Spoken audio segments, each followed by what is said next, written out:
सभी माताएं अपने गर्भ पर हाथ रख अपने शिशु से कहें, आओ मेरे बच्चे, मैं तुम्हें राजस्थान की मिट्टी में जन्मे एक छोटे से बालक की वीरता की कथा सुनाती हूँ। एक बार महाराणा प्रताप पुंगा की पहाड़ी की बस्तियों में रुके हुए थे।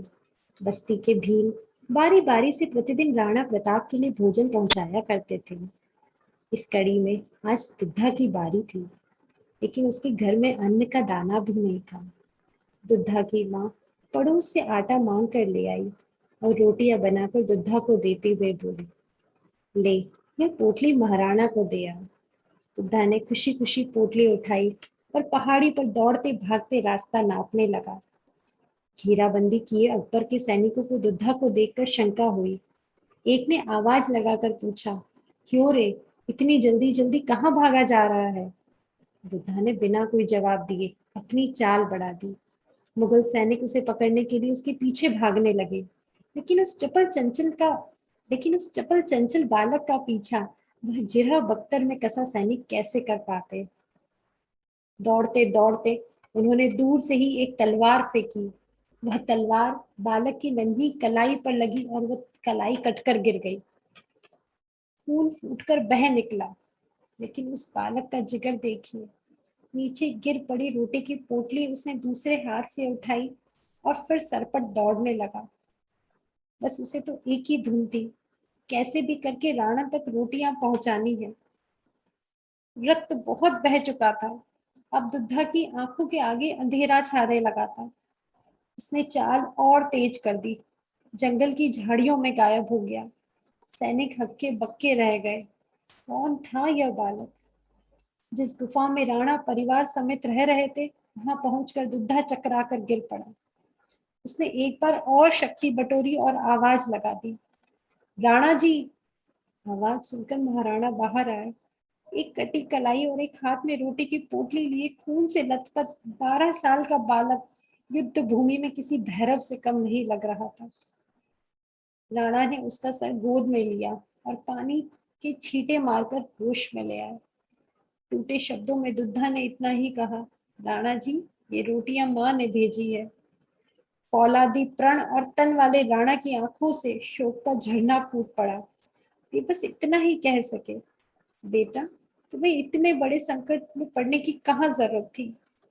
वीर दुद्धा ने कहा, हे अन्नदाता, आप तो पूरे परिवार के साथ संकट में हैं। माँ कहती है, आप चाहते तो अकबर से समझौता कर आराम से रह सकते थे, पर आपने धर्म और संस्कृति की रक्षा के लिए कितना बड़ा त्याग किया। उसके आगे मेरा त्याग कुछ नहीं। ना कहकर बुद्धा वीर गति को प्राप्त हो गया। राणा जी की आंखों में आंसू थे। मन में कहने लगे, धन्य है तेरी देशभक्ति, तू अमर रहेगा मेरा बालक, तू अमर रहेगा। अरावली की चट्टानों पर वीरता की यह कहानी आज भी देशभक्ति का उदाहरण बनकर बिखरी हुई है। वीर दुद्धा जैसे बालक हमारे इतिहास के गौरव और संस्कृति के आधार है। धर्म व देश की रक्षा में सबका समान योगदान रहा है।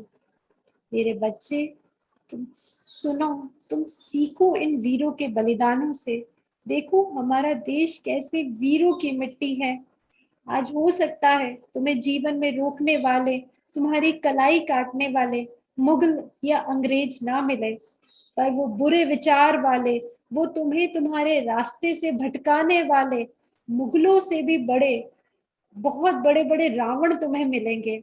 लेकिन तुम्हें वीरता से आगे बढ़ना है, तुम्हें साहस से आगे बढ़ना है, तुम्हें अपने लक्ष्य तक पहुंचना है और उस हद तक पहुंचना है कि स्वयं भगवान तुम्हारा गोद में सर लेकर कहे, मेरे बच्चा तू अमर रहेगा, मेरा बच्चा तू अमर रहेगा।